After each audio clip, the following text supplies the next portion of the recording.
제가 살던 충남 아산 어릴 적 우리 집 헛간에는요 농기계 보관소가 있었습니다. 삽괭이, 톱, 낫 이런 것들이 이곳저곳에 놓여 있었지요. 지금은 우리 부모님들이 연세가 드셔서 논밭 어떻게 일구 가기가 힘들 때이지만 그래서인지 몇 년 동안 이 농기계 보관소가 방치되어 있었던 거죠. 어느 날 시골 내려갔더니 뒷마당에 풀이 얼마나 자라났는지 아주 숲을 이뤄서요 금방이라도 그곳에서 뱀이 나올 듯 같습니다. 농기계 보관소에 들어가서 낫을 찾았습니다. 낫 물론이거니와 모든 농기계들이 잔뜩 녹이 슬어 있더라고요. 옛날에 이 낫은 스테인레스로 만들기보다는 대장간에서 무쇠로 만든 낫이 대부분이었어요. 부지런히 사용해야 재구실을 할 수 있는데 쓰지 않고 보관만 했더니 녹이 슬어서 쓸 수가 없었던 겁니다. 하나님은 당신의 자녀들에게 축복권이라고 하는 열쇠를 주셨습니다. 부지런히 사용하면 이 열쇠가 빛이 납니다. 놀라운 능력의 축복권 열쇠가 되는 거거든요. 그러나 이 축복권을 사용하지 아니하면 녹이 슬어버립니다. 그리고 몇 년 동안이나 몇십 년 동안이나 그리고 대를 이어서 이것이 몇 대에 걸쳐서 사용한 적이 없다. 그러면 녹슨 축복권, 망가진 축복권이 되고 마는 겁니다. 하나님께서 인간에게 주신 특별한 은사가 하나 있습니다. 말하는 능력입니다. 누에꼬치가 입에서 씨를 뿜어내서 자기의 집을 짓고 살듯이 사람은 일평생 그가 하는 말에 의하여서 자기 인생이라고 하는 집을 짓고 살게 되는 거예요. 사람은 일생 동안 그가 무슨 말을 들었느냐에 따라서 자신의 운명이 결정되어지고 좌우되어집니다. 특별히 자녀들이 그 엄마, 아버지, 부모로부터 어떤 말을 듣고 자랐느냐는 굉장히 중요합니다. 그래서 언어가 건강한 사람은 인격이 건강한 사람입니다. 성공적인 언어를 많이 듣고 자란 자녀는 성공하지 말라고 해도 성공의 환경이 주변이 조성되어지고 그리고 성공한 삶을 살아갈 수밖에 없게 되어지는 것입니다. 말에는 각인력이 있습니다. 들은 말은 뇌에 각인되어지고 그리고 그것이 나를 지배하게 되어집니다. 말에는 견인력이 있습니다. 들은 말은 나를 이끌어가는 힘이 있어요. 옛말에 말이 씨가 된다라고 하는 말이 있죠. 한 번 토해진 말은 씨가 되어져서 심겨지고 또 자라게 되어지고 열매를 맺게끔 되어진다는 얘기입니다. 또 말에는 성취력이 있습니다. 쏟아진 말은 나를 이끌어가는 힘, 내 삶을 완성해가고 성취해가는 힘이 있다라고 하는 것이지요. 마가복음 11장 23절에 그 말하는 것이 이를 줄 믿고 마음에 의심치 아니하면 그대로 되리라. 잠언서 18장 21절에도 죽고 사는 것이 혀의 권세에 달렸나니 혀를 쓰기 좋아하는 자는 그 열매를 먹고 살리라. 좋은 말을 많이 하며 사는 사람은 좋은 열매를 먹게 되어집니다. 반대로 나쁜 말을 많이 하는 사람은 나쁜 열매를 주고받게 되어져 있거든요. 그래서 우리가 새롭게 살고 싶고 행복하게 살고 싶고 회복되어지고 싶고 복되게 우리의 인생의 운명을 박차고 일어나고 싶은 사람은 뭘 바꿔야 되느냐? 내 입술에서 쏟아져 나오는 그 말을 바꿔야 됩니다. 민수기 14장 28절에 너희 말이 내 귀에 들린 대로 내가 너희에게 시행하리라. 특별히 하나님은 우리 어머니, 아버지, 부모된 사람에게 자라나는 이 아이의 자식을 축복할 수 있는 말의 그 권세를 부여해 주신 것입니다. 그래서 이 세상 모든 부모들에게는 자식에게 복을 빌 수 있는 말의 권세, 그 힘을 주신 거예요. 하나님은 어떤 사람에게 복을 주실 때 먼저 이름을 바꾸어 주십니다. 큰 자, 높은 자라고 하는 이름의 뜻을 가진 이 아브라함을 여러 민족의 아버지다라고 하는 뜻을 가진 아브라함으로 바꾸어 주셨습니다. 너 혼자 큰 자 되어져서 너 혼자 잘 먹고 잘 살아 야망을 이루는 존재가 되는 것이 아니라 내 주변에 있는 많은 사람들, 도시, 가정 그리고 많은 민족들에게 복을 나누며 살아가라. 그래서 여러 민족의 아비된 삶을 살라고 이름을 바꿔준 겁니다. 야곱을 이스라엘로 바꾸어줬습니다. 너 약탈자의 삶이 아니라 하나님이 도와주시고 하나님이 간섭하시고 하나님이 다스린다라는 존재로 바꿔주셨습니다. 시몬을 베드로로 바꿔줬죠.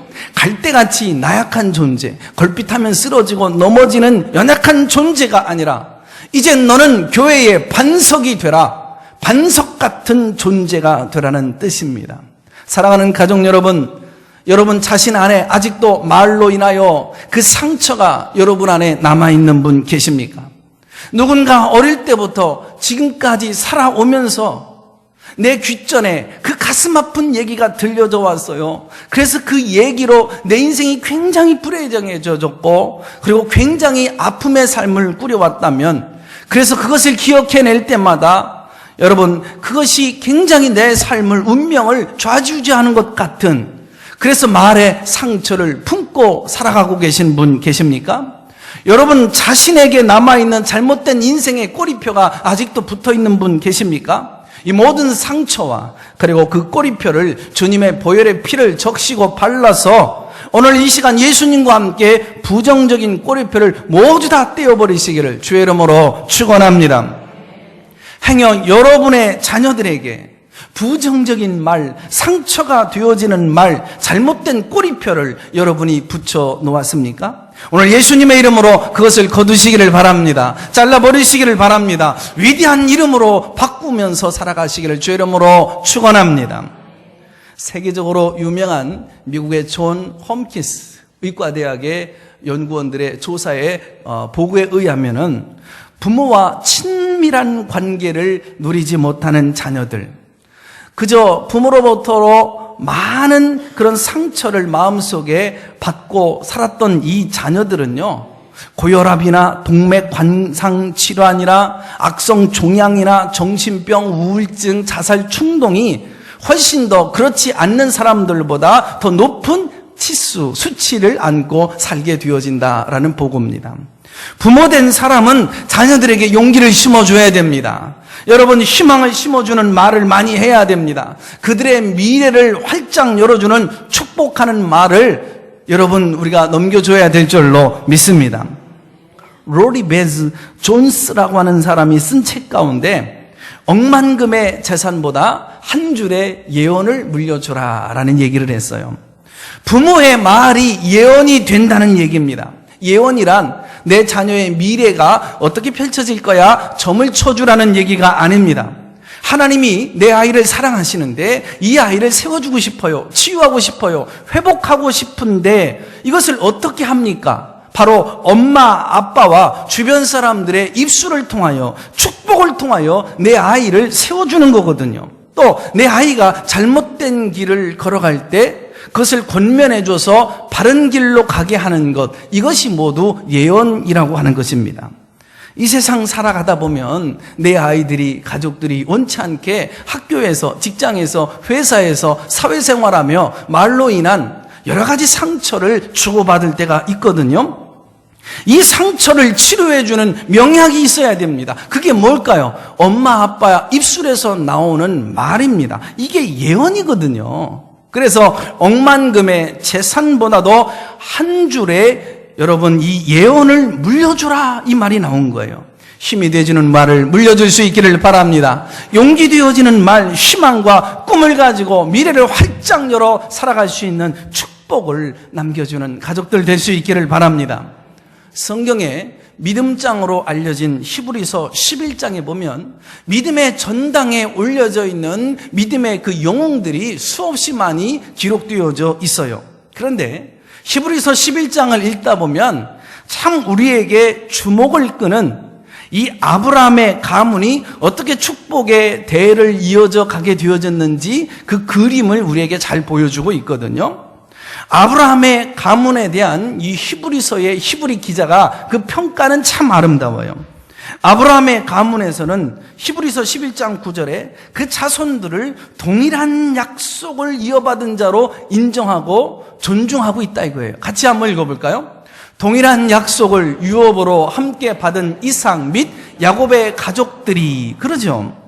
하나님은 아브라함으로부터 자신이 비전과 약속을 받았지만, 아브라함이 비전과 약속을 받았지만 이 비전과 약속은 아브라함 안에만 머물러 있어야 되는 게 아니라 바로 이 아브라함의 후손들에게도 이 비전과 약속이 흘러가야 된다, 이런 얘기예요. 이것을 인정하고 존중했다는 얘기입니다. 아브라함이 하나님으로부터 넘치는 복을 받았는데 이 복이 내 안에만 머물러 있어서 되는 게 아니라 정말 내 후손들에게도 이 복은 이어져 가야 된다, 이것을 동일한 약속으로 받아야 된다, 이걸 인정하고 존중했다는 얘기입니다. 기억하십시오. 부모로부터 인정받지 못한 자식은 세상으로부터 어느 누구에게든 인정받을 수 없습니다. 내 부모로부터 귀하게 여기고 존중받으며 살지 못한 그 자녀들이 역사들로부터, 여러분 역사로부터 인정받고 존중받는 인물로 성장한다는 건 굉장히 어려운 일입니다. 성경에 보면 복은 계승된다라고 얘기합니다. 자손 대대로 이어갑니다. 복된 가문의 세대 계승의 원리가 무엇일까요? 바로 축복하는 일인 줄로 믿습니다. 히브리서 11장 20절로 21절 말씀을 제가 읽어볼게요. 믿음으로 이삭은 장차 있을 일에 대하여 야곱과 에서에게 축복하였으며, 믿음으로 야곱은 죽을 때에 요셉의 각 아들에게 축복하고, 자, 자녀들을 축복했다라고 얘기하고 있어요. 여러분, 이삭과 야곱의 파란만장한 인생 가운데 한 토막을 핀셋으로 확 집어서 이것이 이삭의 생애였다, 이것이 야곱의 생애였다라고 기록하고 있는데 바로 한 토막 축복하는 장면을 기록하고 있어요. 이삭이 얼마나 멋진 삶을 살고 있었습니까? 얼마나 파란만장한 삶을 살았어요. 제가 만약에 히브리서를 기록하는 기자, 여러분 기자였다고 한다면 이삭의 생애 가운데, 많은 이야기 가운데 어느 장면을 콕 집어서 이것이 이삭의 생애였다라고 제가 묘사할 수 있을까요? 저는 이 부분이에요. 아버지 손에 이끌려서 이삭이 모리아산 언덕에 올라갔던 장면을 저는 기록했을 것 같아요. 아버지, 불과 나무는 여기 준비되어져 있는데 번제할 양은 어디 있습니까? 아들의 말을 들었던 이 아버지의 가슴이, 억장이 무너지지 않았을까요? 언덕에 오른 다음에 아버지가 이삭의 손을 붙들고, 사랑하는 아들아, 네가 번제할 양이란다. 하나님은 너가 번제로 바쳐지기를 원하시고 계신단다. 이 말을 듣고 성인이 된 이삭이 얼마든지 거부하고, 여러분 산 밑으로 내려가서 경찰에다가 신고할 수 있었음에도 불구하고 이삭은 반항하지 아니하고 순수히 아버지 손에 묶여집니다. 그리고 장작더미 위에 이삭을 눕힐 때 이삭은 조용히 눈을 감고 그대로 받아들입니다. 그리고 아브라함은 시퍼런 칼을 들고 이제 칼을 내리치려고 하는 그 순간에 하나님의 음성이 들려오죠. 아브라함아, 네 아들 이삭에게 손을 대지 말라. 네가 참으로 이제야 나를 사랑하고 경외하는 줄을 내가 알았노라. 얼마나 멋있습니까? 얼마나 멋진 장면입니까? 아브라함도 멋있고 이삭도 멋있고 하나님의 음성도, 전능하신 엘샤다이 하나님이 얼마나 시기적절하게 나타나셨습니까? 이것이 아브라함과 이삭의 클라이막스로 묘사하고 저는 기록할 수 있겠지요. 그러나 히브리서 기자는 이 장면에 대하여 아무 기록도 하지 아니하고 침묵하고 있습니다. 오히려 이삭이 자녀들을 앞에 두고 축복했다, 이것이 이삭의 생애였다, 여기에 가치와 의미를 부여하고 있을 뿐입니다. 여러분, 야곱은 얼마나 더 파란만장한 인생을 살았습니까? 얼마나 흥미진진하고 스릴 있는 인생을 살았어요. 형을 속이고 아버지의 눈먼 아버지를 속이고 장자의 축복권을 다 빼앗고 이제 밧단 아람으로 도망치려고 하는 그 사이에, 여러분 루스 들판에서 외로운 길에서 사닥다리 하나가 위에서 오르락 내리락 하고 있는데 그곳에서 하나님의 음성과 임재를 경험하게 되어집니다. 그리고 밧단 아람, 이제 외삼촌 라반의 집으로 들어가서 이제 그곳에서 속고 속이는 처절한, 여러분 피비린내 나는 투쟁을 계속하죠. 이제 끌어모을 재산 다 끌어모으고 이제 가지고 올 수 있는 거 다 챙겨서 고향 땅 가나안으로 내려가게 되어질 때에 이제 약복강 나루토에서 하나님과 한판 씨름을 벌이게 되어집니다. 하다 안 되니까 하나님이 환도뼈, 허리뼈를 여러분 치고 그래서 힘을 잃어버리게 만들죠. 그러고 나서 이 야곱은 약탈자, 야곱이라고 하는 그 이름이 하나님이 간섭하마, 하나님이 다스려주마, 이스라엘로 이름이 바뀌어지게 되어지면서 하나님 잘 치셨어요. 하나님이 치시지 않았다면 나는 평생 교활한 자로 야곱으로 살았을 거예요. 하나님이 나를 어루만지시 않으셨더라면 나는 평생 못난 사람으로 살았을 거예요. 하나님 잘 치셨어요. 쩔뚝거리는 발걸음으로 강을 건너고 오는데 여러분 아침에 빛나는 태양, 하나님의 그 얼굴을 태양 속에서 보게 되어집니다. 브니엘 얼마나 멋집니까? 어느 인생의 역사 속에서 이와 같이 파란만장하고 스릴이 있고 여러분 전능하신 하나님을 만나 독대하며 교제할 수 있단 말입니까? 그런데 히브리서 기자는 하나님을 만났던 복된 장면에 대하여서는 눈을 감아버리고 침묵하면서 마지막에 죽음의 자리에서 야곱은 자식들을 불러 모아놓고 이제 축복하죠. 그런데 아브라함도 이삭도 야곱도 히브리서 기자는 핀셋으로 잡듯이 한 토막을 집어 올려서 이게 믿음의 조상인 거야, 이게 이삭의 생애고 야곱의 생애야 말을 합니다. 그게 뭡니까? 한마디로 축복하는 일이다 라고 얘기하죠. 히브리서가 말하는 믿음 중에 최고의 믿음은 축복하는 믿음인 줄로 믿습니다. 믿음의 절정은 바로 축복하는 순간이에요. 인생 살아가다 보면 원치 않게 아픔을 겪습니다. 시련을 만납니다. 고난의 벽에 부딪힙니다. 넘어집니다. 여러분 상처를 받고 여러 가지 우여곡절이 있지만 그래도 이것을 딛고 나는 하나님 앞에 축복받은 사람이다 라고 하는 그 믿음의 고백을 할 수 있는 사람이 여러분 최고의 믿음의 절정 가운데 있는 사람이에요. 이 복이 내 안에 쌓이고 쌓이다가 흘러넘쳐서 내가 다른 사람을 축복할 수 있고 하나님이 나를 부르신 것은 다른 사람들을 축복하기 위해서 축복의 권세를 활용하라고 나를 불러주셨다. 이걸 믿는 그 믿음이 고난 속에서 어떤 유혹 속에서 일어나는 것보다 여러분 더 큰 믿음의 절정이다. 그렇게 말씀하고 있는 것입니다. 하나님의 사람들이 가장 위대한 재산이 뭡니까? 그게 축복권이에요. 그래서 서양 속담에 그 부모의 손끝에는 하나님이 계시다. 지난주일에 말씀드렸죠. 자녀들에게 그래서 어떤 말을 남기느냐 여하에 따라서 그 자녀들의 미래는 달라지는 거예요. 자녀들에게 저주를 쏟아 부어 놓으면 아이의 생애는 누가 뭐라고 해도 그 아이의 인생에 저주스러운 환경이 펼쳐지게 될 것입니다. 자꾸 안 된다, 해봐야 소용이 없다, 왜 이렇게 못하니 책망과 부정적인 말을 쏟아 놓으면 그 아이에게 부여해 주신 그 은사와 그 장점, 최고의 아름다운 재능들을 살려내지를 못하고 나는 못해, 할 수 없어, 나는 못난이야, 열등감 속에서 부정적 삶을 꾸려나가게 되어질 것이고, 축복의 말을 심어놓으면 아무리 못나고 빈약하고 연약하다고 할지라도 이 아이의 생애는 축복을 받았기에 다른 사람을 축복하는 여러분 축복권의 권세를 누리며 살게 되어질 줄로 믿습니다. 에이브러함 링컨이 대통령이 되고 난 다음에 백악관에 들어앉았는데 백악관을 출입하는 기자들이 함께 모여서 대통령과 만찬을 즐기고 있었습니다. 한 젊은 기자가 오늘의 폐하를 만든 그 힘이 어디 있다라고 생각하십니까? 잠시 생각하던 아브라함 링컨은 거침없이 이야기를 합니다. 내 어머니의 축복의 기도인 것 같습니다. 내가 잠자리에 들 때면 언제나 내 어머니의 손은 내 머리 위에 얹혀져 있었고 내게 축복의 말씀을 주셨습니다. 나는 어머니의 기도 소리에 잠이 들곤 했지요. 아침에 눈을 뜰 때면 언제나 내 어머니의 손은 내 머리 위에 얹혀져 있었고 나는 그 어머니의 기도 소리와 함께 눈을 뜨고 하루의 일과를 시작했습니다. 어린 시절 우리가 사는 통나무 집 안에는 구석구석 어디인들 어머니의 기도와 축복이 배어 있지 아니한 곳이 없습니다. 지금도 내 귓전에는 어머니의 기도 소리가 들려옵니다.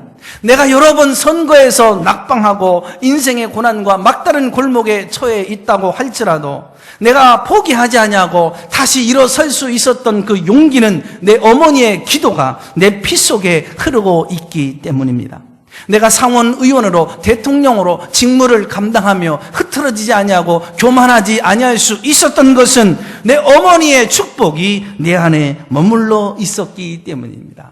오늘의 나를 만들 수 있었던 가장 위대한 힘이 있다고 한다면 그건 어머니의 축복하는 손입니다. 지금 막 잠자리에 든 자녀들이 머리 위에 손을 얹어 축복하는 그 부모의 기도는 엄청난 권세가 있는 줄로 믿습니다. 여러분의 손끝에는 하나님의 능력이 머물게 될 줄로 믿습니다. 술에 취해 잠자리에 든 남편의 손을 붙잡고 기도하는 이 아내의 기도 위력이 있습니다. 파워가 있습니다. 능력이 있는 줄로 믿습니다. 이름만 되면 어느 정도 알 정도로 지금 꽤 유명한 목사님이 되신 분이 계셔요. 제가 서울 어느 교회 처음 전도사로 섬겼던 그 한두 번 섬겼던 시절의 교회에 이분이 그 교회 집사님으로 계셨어요.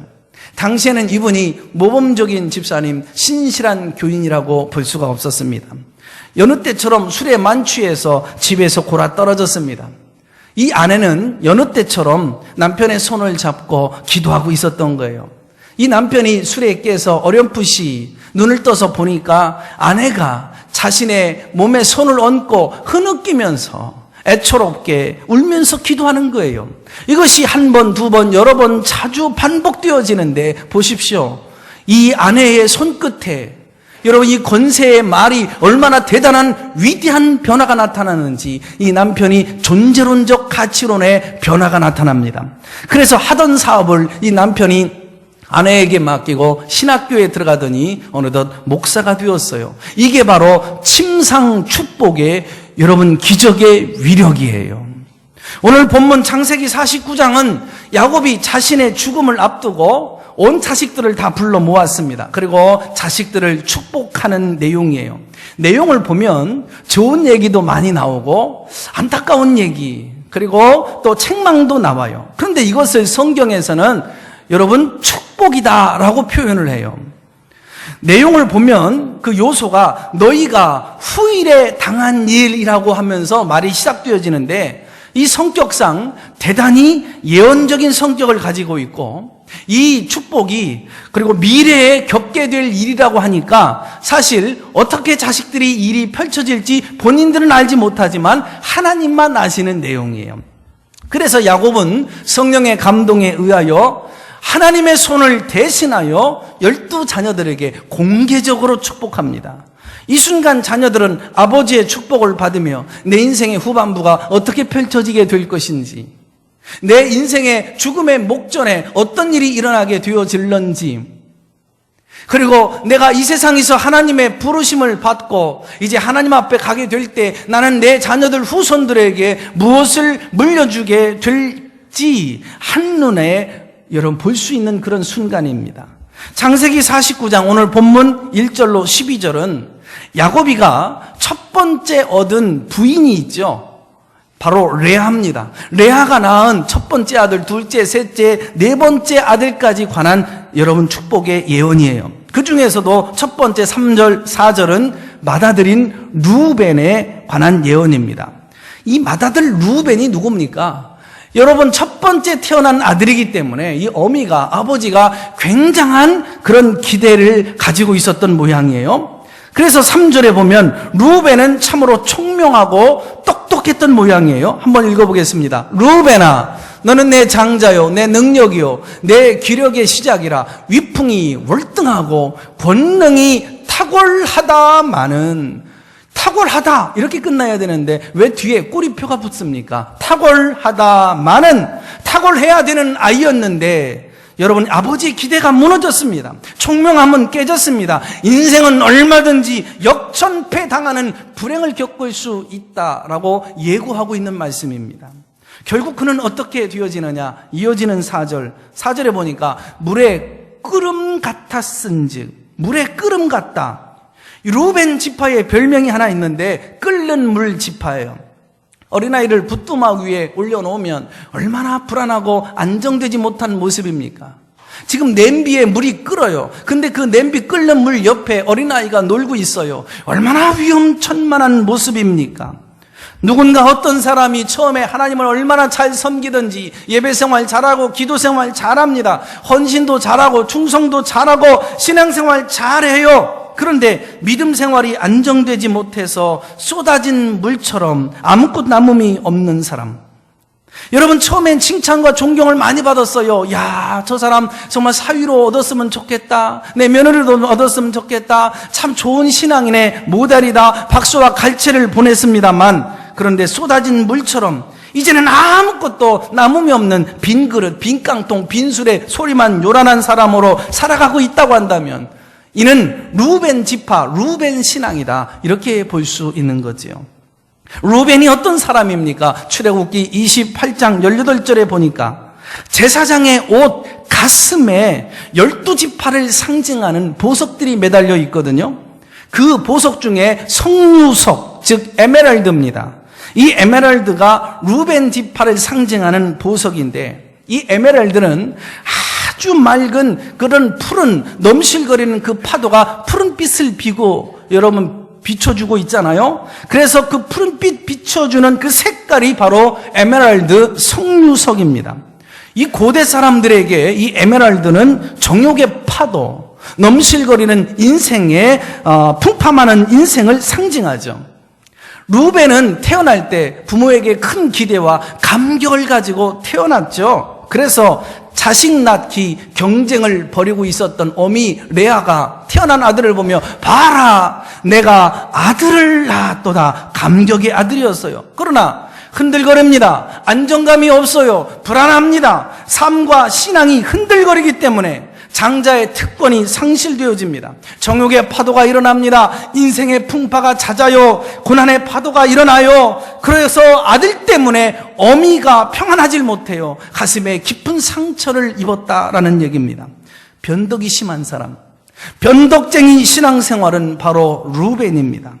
옛말에 변덕 많은 사람은 귀신도 안 쓴다라는 말이 있어요. 아무데도 쓸 데가 없다는 얘기입니다. 4절을 계속 보십시오. 너는 탁월하지 못하리니. 여러분, 아버지의 예언대로 그대로 이루어져요. 그래서요, 이 루벤 지파는 왕은커녕 변변한 사사나 선견자 하나가 태어나지 않아요. 그 이유가 4절 후반절입니다. 네가 아버지의 침상에 올라가 더럽혔도다. 세상에 이런 망나니가 어디 있습니까? 아버지의 첩인, 여러분, 이 서모 빌하를 통과했다는 얘기예요. 성경이 부끄러운 얘기를 여러분 빼지 아니하고 실어놓은 이유가 뭘까요? 우리가 좋은 환경 속에서, 좋은 조건 속에서, 부모의 사랑 속에서 여러분 태어나고 자라나다가 여러분 그 축복과 조건 때문에 사랑도 받고 칭찬도 받고 존경도 받는데 그것을 유지를 못하네. 그걸 지켜내질 못해. 신앙생활이 엉망이야. 안정감이 없어. 그래서 역전패 당하는 인생으로 살아갈 수 있다. 성경은 여러분 지저분한 것까지도 실어놓으면서 우리에게 지금 조명하고 있는 거예요. 한때는 탁월했던 신앙생활을 하던 사람이 어느 날 아침에 보니까 모든 은혜를 다 쏟고 감정에 치우치고 신앙의 바닥을 긁고 치고 있는 사람이 있을 수 있다. 우리에게 경종하고 있다는 얘기입니다. 이런 루벤이 매장되지 않았다는 것, 맞아 죽지 않고 살고 있다는 것, 정말 감사한 일이죠. 그런데 이런 루벤의 이름이, 루벤의 지파가 제사장의 가슴에 새겨져 있어서 이 제사장이 하나님 앞에 나갈 때마다, 제사를 드릴 때마다 루벤의 이름과 지파를 기억하며 제사를 드렸다는 사실, 우리는 여기서 중요한 것을 생각할 수 있습니다. 우리가 그럼에도 불구하고 교회를 다닌다는 것, 하나님의 교회 공동체에 머물러 있다는 게 얼마나 중요한 일인지. 신앙생활 하다 보면 여러분, 우리가 낭만을 즐길 수만 있는 게 아니에요. 여러분, 환상에 젖을 수만 있는 것이 아니에요. 때로는 전쟁을 치룰 때가 있어요. 신앙생활하다가 넘어질 때 있죠. 실패당할 때 있죠. 어려움을 겪을 때 있죠. 그러나 하나님은 우리를 버리시지 않으실 줄로 믿습니다. 훗날에 모세가 루벤을 축복하며 신명기 33장 6절에 뭐라고 그랬느냐? 루벤은 죽지 아니하고 살기를 원하며 그 사람의 수가 적지 아니하기를 원하노라. 너 실패하고 너 못난 모습 많이 보이고 너 어려움을 많이 겪었지만 나는 널 미워하지 않을 거야. 나는 너를 버리지 않을 거야. 매맞아 죽어야 될 그 자리에서 축복을 받고 번성의 약속을 받고 있습니다. 때로는 우리가 경고를 받습니다. 책망을 받지만 그럼에도 우리는 교회를 떠나서는 아니 됩니다. 신앙생활하다가 교회 생활하다가 실망할 때가 있죠. 목사님들이 왜 이래? 아니 먼저 믿은 신앙인들이 저런 모습 보여주면 내가 신앙생활 할 맛이 나 안 나? 이거 상처받았습니다. 가깝게 지냈던 사람으로부터 상처를 받아서 교회를 떠나고 싶은 그 충동이 내 속에서 막 일어나요. 여러분 그런다 할지라도 한국교회가 6만 교회인데 6만 교회를 다 찾아 벌벌거리고 다닌다 할지라도 교회를 떠나지 마십시오. 교회 공동체 안에 머물면, 하나님 품 안에 머물면, 진리의 공동체 안에 머물기만 하면 하나님은 여러분을 버리시지 않으실 줄로 믿습니다. 공동체 안에 루벤이 함께 있었다는 것, 제사장의 가슴 속에 루벤의 지파가 있었다는 게 얼마나 감사한 일인지. 그리고 5절로 7절에 보면은 야곱의 둘째, 셋째 아들 시므온과 레위에 관한 예언이에요. 5절에 보면 신구약 성경에서 꼭 한 번 나오는 단어를 사용해서 이들을 축복하고 있어요. 5절에 보니까 폭력의 도구로다. 이것을 개역 성경에 보니까 잔해하는 기계다. 이렇게 표현을 했어요. 잔해하는 기계라고 하는 것은 둘이 의기투합해야 가능하죠. 둘이 힘을 모으고 박자가 맞아야 그 기능을 발휘할 수 있는 도구예요. 가위나 작두를 연상하시면 좋을 듯 싶어요. 밑에서는 받쳐줍니다. 위에서는 칼날을 눌러야 그 기능을 발휘하게 되어지죠. 그래서 시몬과 레위는 작두지파입니다. 남편이 미뚤어진 신앙생활해요. 엉망으로 신앙생활해요. 경건 훈련이 제대로 안 됐어요. 기본을 넘어섰어요. 교회 공동체에 유해한 삶을 살아가고 있네요. 그러면 아내가 엎드려 눈물로 기도하고 금식하며 여러분 곁길로 간 남편의 길을 바로 잡아줘야 되는데 오히려 그 아내도 합세해서 박자가 척척 많습니다. 삐뚤어진 삶을 살아가요. 뿐만 아니라 여러분 주변의 사람들을 아프게 하는 말을 서슴없이 쏟아냈습니다. 이런 부부를 이름하여 작두 부부. 아비가 참외밭에서 도둑질을 하고 있는데 자식이 거기서 망을 보고 있네요. 이런 분자를 이름하여 우리는 작두 부자라고 말을 합니다. 친구가 못된 삶을 일컫고 있어요. 그런데 매일매일 하루하루 더 그 죄가 증가하고 더 못된 삶을 꾸려나가고 있습니다. 함께 죄를 짓고 있는 친구, 이런 우정의 관계를 우리는 작두 친구라고 부르죠. 죄 짓는 일에는 박자가 안 맞는 관계가 좋은 거예요. 신앙생활에서 낙심하고 절망하고 번아웃 되어지는 일에는 박자가, 아구가 잘 안 맞는 관계가 좋은 사이예요. 남을 욕하고 비난하고 힐난하고 깎아내리고 부정적인 태도를 취하는 데는 서로가 마음이 안 맞는 관계가 좋은 거예요. 한 사람이 번아웃 되어지면 한 사람은 잡아주고, 남편이 잘못된 길을 가면 아내라도 정신 차리고 기도해야 되지 않느냐고, 깨어있지 않냐고, 하나님이 우리의 삶을 어떻게 끌어갈지 두렵지 않느냐고 그 손을 붙들고 하나님 앞으로 인도해 가주는 그 사이, 여러분 그 관계 명콤비 부부죠. 천생연분입니다. 그런데 시므온과 레위는 어릴 때부터 상처받는 일에 궁짝짝 마음이 잘 맞았어요. 어느 날 부모로부터 책망받고 꾸중 듣고 나오는데 시몬이 우리 아버지 왜 저래 이거 투덜거리고 나오는데 레위가 거기다가 짝꿍으로 여러분 궁합을 맞춥니다. 글쎄 말이야, 누가 아니래 내 말이. 그래서 이 짤막한 본문에 상처와 관련된 단어들이 등장하는데 분노, 혈기, 노여움, 분기, 똑같은 말들이 반복적으로 등장합니다. 그리고 열등감과 상처를 이기지 못해서 둘이 함께 모의를 합니다. 그리고 함께 이웃을 해치고 죽이는 일에 일삼습니다. 그런데 한 사람이 작두의 받침의 역할을 하면 칼날처럼 박자가 척척 맞아 떨어집니다. 그 결과가 어떻게 됐을까요? 남을 죽이려던 그 작두에 자신이 여러분 잘려지고 말았습니다. 결국 자신의 영향력과 축복이 그 작두에 잘려져서 여러분 흩어지죠. 12지파의 인구가 어떻게 되는지 한번 세보자. 인구 조사를 시작한 민수기 1장 23절에 보니까 이 시므온 지파의 수는 처음에 59,300명이었어요. 그런데 이 지파들이 모두가 다 가나안 땅으로 떠나기 위해서 애굽에서 출애굽하는 그 과정에 지파들의 수가 굉장히 늘어난 상황이었는데도 민수기 26장 14절에 가보면 시므온 지파는 절반도 안 되는 22,200명만 남았어요. 절반이 훨씬 넘는 37,100여 명은 어디로 갔는지 다 감소되어지게 됐다는 얘기입니다. 왜 그렇습니까? 남을 해치고 남을 곤경에 빠뜨리고 남을 아프게 하고 남을 죽이는 힘은 작아질수록 축복이기 때문에 그래요. 내가 자꾸 왕성했었는데 작아지고 축소되어지고 사라지고 없어집니까? 오히려 축복이에요. 그 힘이 그 영향력을 행사하면 오히려 더 많은 사람에게 상처를 주고 하나님 앞에 곁길로 갈 수 있기 때문에 그 힘을 에너지를 뺏었는지도 모르지요.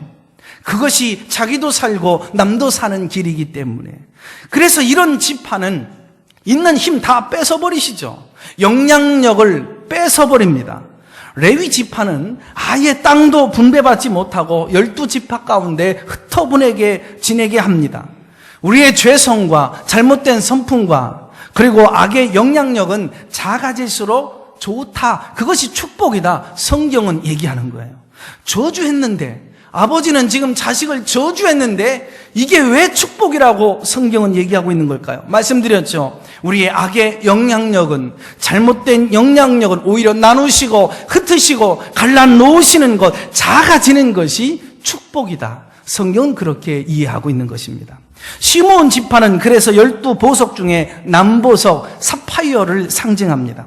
당시 고대에서 사파이어는 단단하고 아름답지만 이게 한번 깨지면 쫙 여러 갈래로 깨지고 갈라지는 성격으로 이해되었거든요. 우리가 차를 운행하다가 여러분 어쩌다가 큰 사고가 났는데 박살이 난 자동차 유리를 보신 적 있으시죠? 이게 바로 시므온 지파입니다. 현대말로 시몬과 레위 지파를 한마디로 말한다면 박살난 자동차 유리 지파, 그렇게 붙일 수 있어요. 먼 훗날 모세가 축복할 때 12지파 중 유일하게 시므온 지파는 그 축복에서 빠지고 맙니다. 12지파 가운데 유일하게 모세의 축복에서 제외되고 멀어지고 생략되어진 잊혀진 지파가 시몬과 레위 지파. 왜? 산산이 부서져 사라진 이름이 바로 시몬 레위 지파이기 때문에. 여러분, 작두 인생 되지 마십시다. 그 작두로 시몬과 레위는 원수를 갚았다고 막 좋아서 쾌재를 부렸는지는 모르지만 시간이 흐른 후에 살펴보니까 그 작두에 잘린 것은 자기와 자기 가족과 자기 가문 뿐이었습니다. 자기 축복이 산산이 부서지고 말았어요. 인생이 처음 시작도 좋지만 마지막까지 좋아야 됩니다. 끝으로 본문 8절로 12절은 유다 지파에 관한 축복의 내용이에요. 절수로는 5절, 글자로는 12아들 축복하는 내용 가운데 유다 지파는 4분의 1에 해당되어지는 적지 않은 긴 축복의 내용입니다. 여기 보면 8절과 9절에 사자 얘기가 나와요. 그래서 유다 지파는 사자 지파입니다. 사자는 밀림의 왕이죠. 그래서 유다 지파는 밀림을 정복하고 모든 짐승들을 다스리는 그런 사자 지파, 왕의 지파가 되어지죠. 유다 지파에서 예수님이 태어나고 다윗 왕이 태어나 통일 왕국을 건설하죠. 예수님께서 사단에게 빼앗긴 모든 하나님의 백성과 나라를 되찾고 회복하는 날이 오게 될 것이라 아버지는 자식을 유다에게 예언을 해줍니다. 10절에서 이 사실을 구체적으로 설명하는데 규가 유다를 떠나지 아니하며, 굉장히 어려운 단어가 나왔어요. 규. 이 규가 뭘까요? 옛날에 천자가 이제 지방 제후를 봉할 때에 지휘봉을 하사했어요. 나라를 다스리는 규, 지휘봉이 호를 얘기하는 것입니다.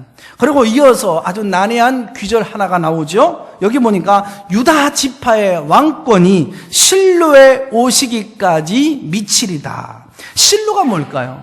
실로가 뭔지 야곱은 설명하지 않았습니다. 그런데 실로가 오기까지 왕권이 이어질 것이다, 그렇게 얘기해요. 실로가 뭔지 우리는 몰라요. 저 천국에 가서 야곱 할아버지에게, 야곱 할아버지, 그때 당시 유다에게 축복할 때 실로라고 그랬는데 그게 뭐예요? 물어보는 방법밖에. 그러나 우리는 신구약 성경을 통하여 우리는 짐작할 수 있습니다. 우선 실로는 사무엘서에 의하면 예루살렘 성전이 세워지기까지 성막에 있었던 자리, 법궤에 있었던 자리를 실로라고 얘기합니다. 실로라는 히브리 문자적 의미는 그것을 가지신 분, 그러니까 왕권을 가진 분이다 짐작할 수가 있어요. 유다 지파가 가진 이 지팡이의 참된 주인을 얘기하는 거거든요. 유다 지파의 축복은 이처럼 메시아의 약속으로 이어지는 것입니다. 지금까지는 아브라함과 이삭과 야곱 그리고 요셉으로 이어지는 족장 시대였는데 이제는 유다 지파를 통하여서 왕권 시대로 이어져 가게 될 것이다 예고하는 거예요.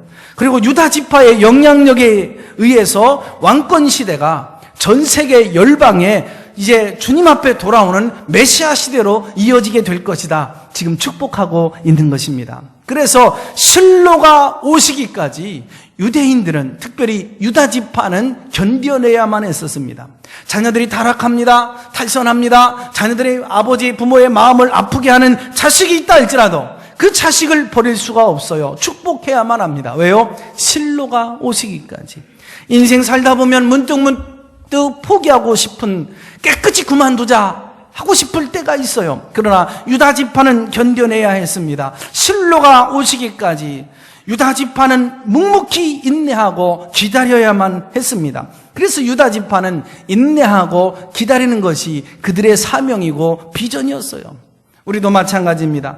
인생을 살고 신앙생활을 하다 보면 우리가 자주 절망과 좌절의 늪에 빠져요. 위기 속에서, 아픔과 상처 속에서, 그러면 깨끗이 관두자, 두 손 들고 끝장내고 싶을 때가 있어요.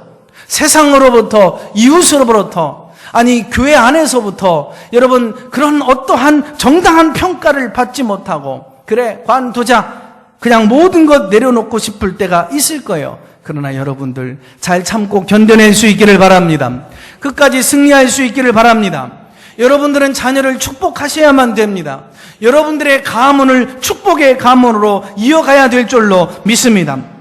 역사가 흐른 다음에 신명기 33장 7절에 보면 모세는 12지파 중 유다 지파를 가장 먼저 축복하는데 제사장의 가슴 속에 있던 아름답고도 그리고 풍성한 붉은 홍보석이 유다 지파의 보석이에요. 온 인류를 구원하고도 모자람이 없는 예수님의 보혈을 우리가 보듯이 제사장의 가슴에 유다 지파의 그 홍보석이 막 넘쳐 불타고 있습니다. 이게 얼마나 넘실거리고 풍성한지 본문 11절로 12절에 보니까 나귀와 암나귀를 포도나무에 매일 것이다 표현합니다. 그냥 이 암나귀들을 말뚝에 박아 메워 놓으면 되는 일인데 이것도 거리에 산 들판에 즐비하게 놓여있는 포도나무에다가 매인다는 얘기예요. 여러분, 이 포도나무가, 이 나뭇가지가 얇은데 여기에 암나귀 둘들을 묶어 놓으면 열매들이 수북하게 떨어질 거잖아요. 그런데도 주인은 아랑곳하지 않아도 될 만큼 풍요로운 삶을 얘기하는 거예요. 빨래는 물에다가 해야 되는데 아무데나 여러분 포도주가 넘쳐 흐르기 때문에 포도주를 빨래에다가 빨래를 하겠다 그렇게 얘기를 해요. 또 여러분 물처럼 우유가 흔하기 때문에 양치를 하는데 우유로 양치를 하겠다는 얘기예요. 풍성을 얘기합니다. 말씀 충만, 은혜 충만, 성령 충만, 예수 충만, 메시아 안에 있을 때 모자람이 없는 넉넉한 삶을 얘기하고 있는 거예요. 사랑하는 여러분, 말씀대로 이루어지는 줄로 믿습니다. 꿈을 품은 대로 이루어지는 줄로 믿습니다. 축복은 축복한 대로 내 자녀들이 그렇게 이루어지는 줄로 믿습니다. 여러분 이 믿음 가지고 사십시오. 이 믿음 가지고 어린이 주일을 맞이해서 내 자녀들을 축복하십시오. 힘들고 어려워도 실로가 오실 때까지 잘 참으십시오. 그분이 갚아주실 거예요. 흐르는 눈물을 닦아주실 거예요. 그분이 보상해 주실 거예요. 실로가 오시면 믿음으로 자식을 축복하십시다. 승리의 행진을 멋지게 이어져 나가도록 하십시다. 하나님 아버지 고맙고 감사합니다.